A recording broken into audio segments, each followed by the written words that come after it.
Hi, my name is Fabrice Oda, and I'm the Director for Global Equality Initiative at Out Leadership in New York City. I think that for me, it's difficult to think about my engagement on LGBTI equality without referring to my experience in growing up gay in France in the 80s. I have to say that, I was born in 1978 in a very privileged background. And in fact, being born in the 80s as a white French male in a rather affluent family was kind of winning the lottery. And in many ways, I think it is this fact that I was born in rather immense privilege that made discrimination so outrageous to me.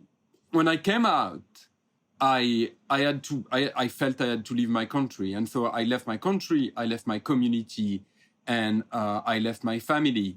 And I had to start from scratch. And I feel I had to start from scratch in the United States in many ways, but I also had to completely start from scratch my persona, because everything about me was about a straight boy that didn't really exist. So in fact, when I finished my studies in the United States and I was looking for a job, I had great difficulties to find a job, and part of it was that I had very low self-esteem.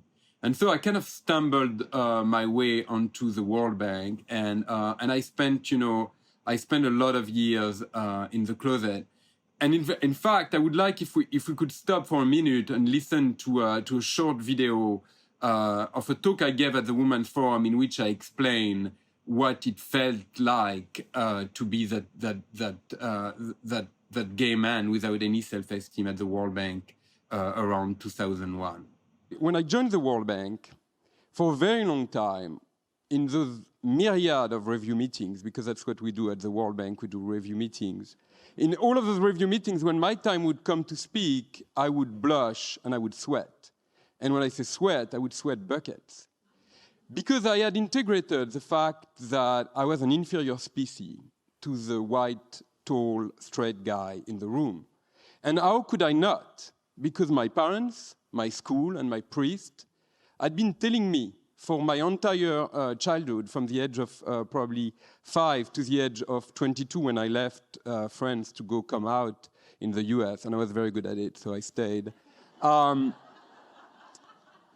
was told this entire time that I was worthless. In 2010, I became president of the Employee Resource Group, the LGBT Employee Resource Group of the World Bank. And it was a bit of an accident. In fact, the World Bank at that time was financing a gay reparative therapy organization through its community connection charity campaign.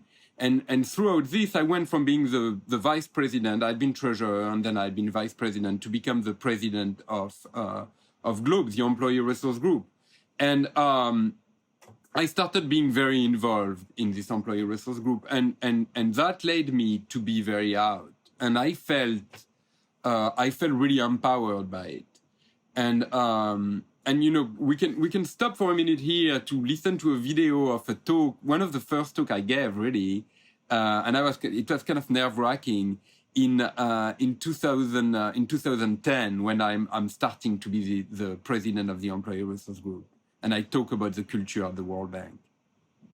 Changing the culture of a single organization is already tough, but changing the collective of hundreds of cultures that constitute the bank is even more challenging. So, from 2010 to 2012, I'm mostly focused on the culture of the organization, and I'm focused on benefits, ensuring, equal benefits. But it's only around 2012 when I'm invited to a colloquium in Paris by Joël Bedos of the International Day Against Homophobia and Transphobia to talk about the economic cost of homophobia, that I start understanding that there is an interconnection between my job as an economist, a development economist, and the situation of LGBTI people globally.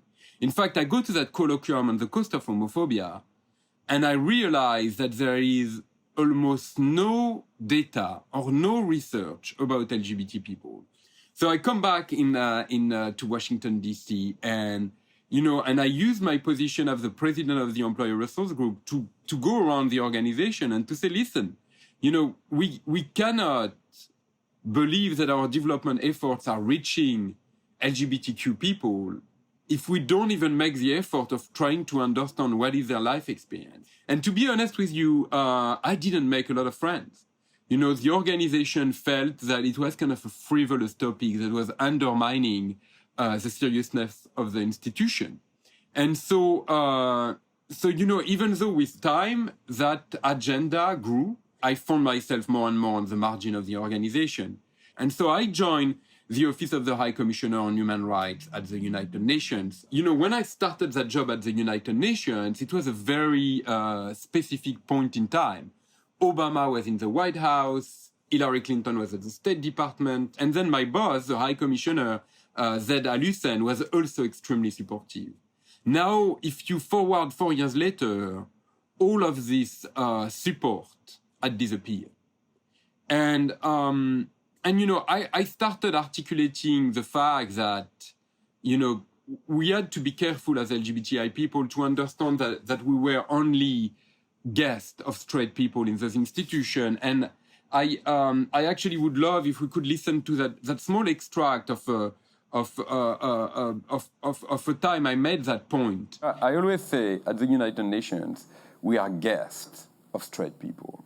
And in most institutions, we continue to be guests of straight people. They let us sit there and they give us some crumbs, but the door can close very fast. I mean, you see it at the State Department and at USA, you know, the development agency of the US. I think the big mistake that gay men make is that they think that acceptance of minorities is linear, right? That you only go up. But history shows you, whatever minority it is, that it always goes like that. Right? And that when you think you're safe, you actually see a huge rollback on your right. So you have to be careful. You know, we needed to find new allies because governments and international organizations are not going to be the champion for human rights that they used to be, and they are certainly not going to be the champion for human rights of LGBTI people that they used to be. And so to me, the response is coming from the private sector. The private sector increasingly want to position themselves on social issues because they have understood that in 2020, it's not enough to make profit. You have to show that you are contributing to a better world. A lot of what we are seeing currently, the turmoil in the world, is linked to the lack of trust in institutions, whether it's governments, whether it's the church, whether it's other religious organizations, or the private sector.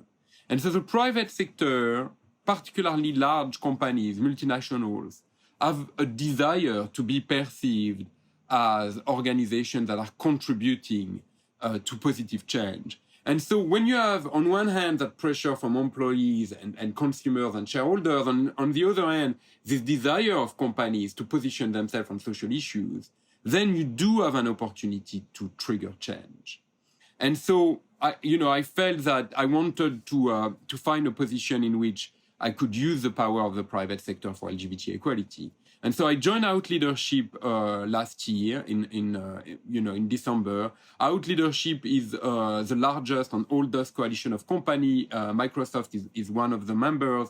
There is 80 plus members. And those members are, using their power to contribute to social change. Even though I come from this place that I described at the beginning, which is a place of shame, through coming out, I managed to find a voice, and that I have opportunity in my life to use that voice to try to improve the livelihood and the life experience of LGBTI people in the world. There are millions of children all around the world that are going to bed praying to be someone else, that are lying to their parents, lying to their teachers, lying to their priests about who they truly are. And until those children can be proud of who they are, we have not achieved our journey. I hope that this little introduction to who I am and where I believe that the movement is going and the role of the private sector has been useful. And I want to thank you very much for tuning in today.